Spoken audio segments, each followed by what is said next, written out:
대능원에 와 있습니다. 이 대능원에는 앞에 보이는 미추왕릉으로 추정되는 데죠. 그리고 저 뒤쪽 편에 황남대총, 남총이 있고 북총이 있습니다.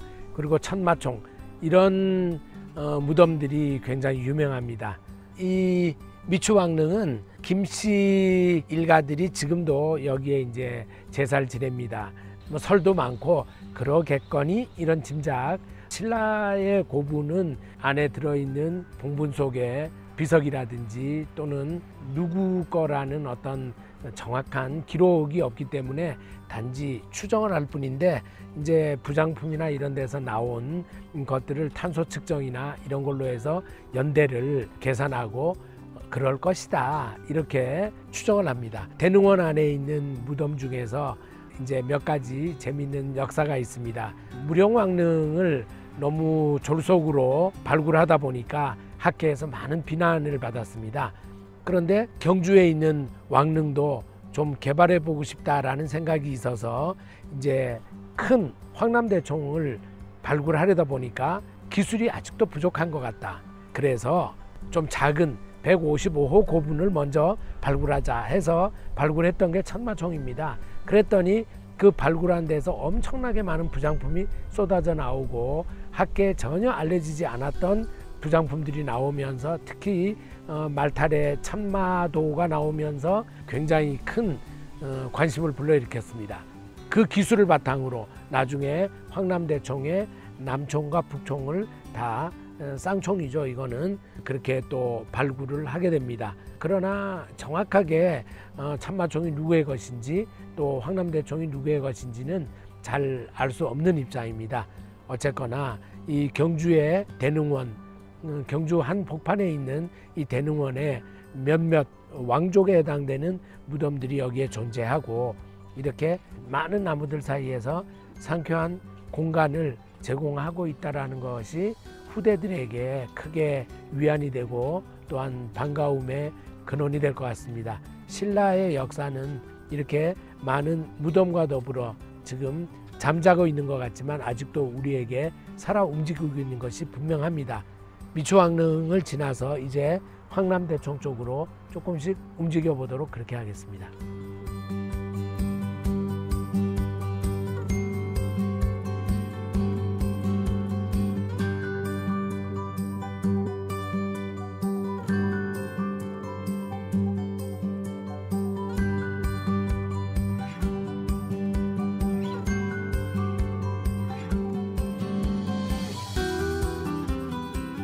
황남대총입니다.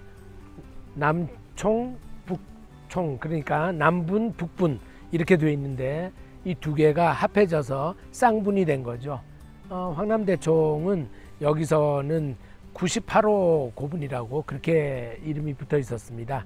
그런데 이제 이 천마총을 발굴하고 난 뒤에 다시 황남대총을 발굴을 해 보니 이 안에서 보통 남부는 남자의 무덤이고 북부는 여자의 무덤입니다. 그런데 북분에서는 왕관이 출토가 되었습니다.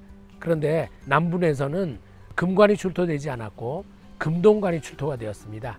이런 걸로 해서 북분에 매장이 된 여자의 그 신분이 남분에 매장됐던 남자의 신분보다 더 위쪽 신분이겠다.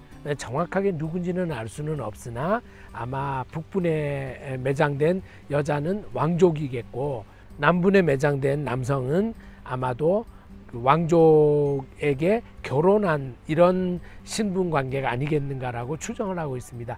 모든 게 추정일 뿐이죠. 언젠가는 또 자세한 기록이 나와서 우리의 궁금증이 퍼즐이 맞춰질 때도 있을지 모르겠습니다. 그날을 또 기대해 보죠. 다음은 천마총입니다.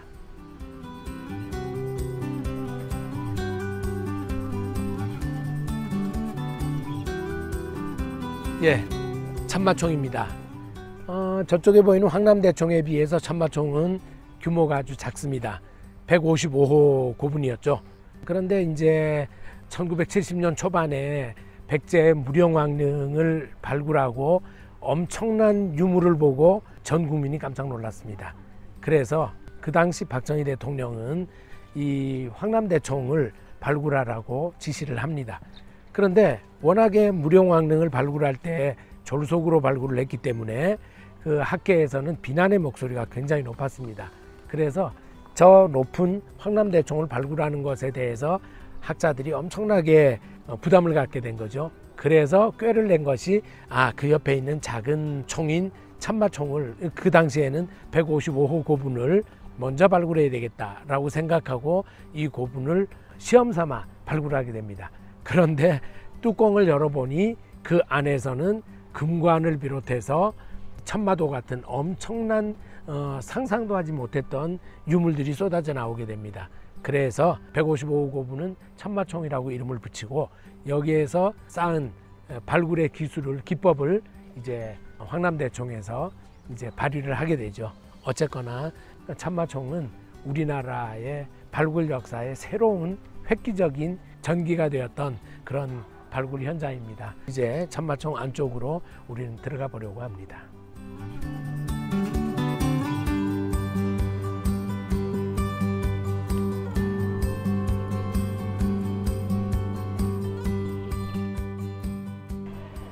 발굴 당시의 모습을 잘 재현해 놓은 것입니다.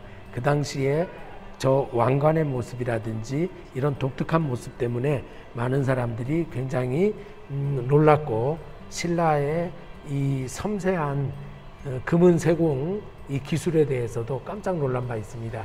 이 아래쪽에 보면 금동 신발이 있습니다.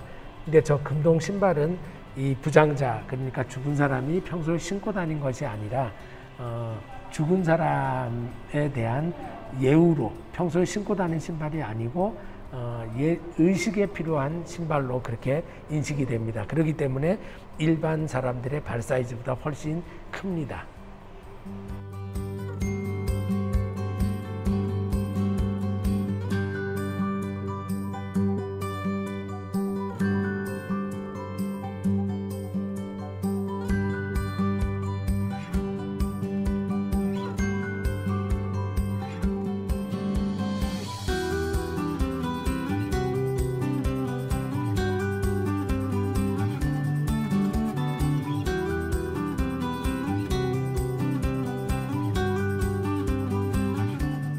천마총에서 발견된 유물들이 새로운 것들이 많지만 그러나 여기에 있는 이 유리잔 같은 것들도 상당히 생각해 볼 만한 가치가 있는 거라고 봅니다.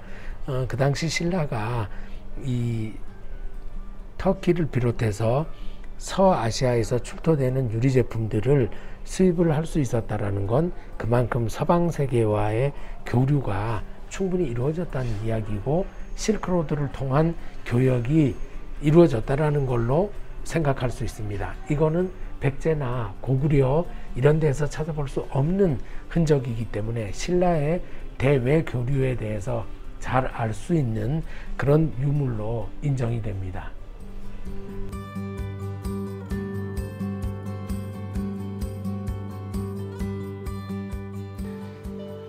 아쉽지만 천마총을 끝으로 대능원을 떠나야 됩니다.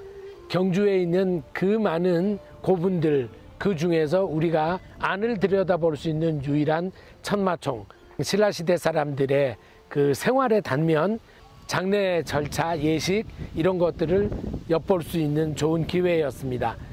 우리는 이 대능원을 통해서도 신라가 얼마나 위대한 나라였는지를 한눈에 볼 수 있는 좋은 시간이었다고 생각합니다. 대능원 오늘 여기서 마치겠습니다.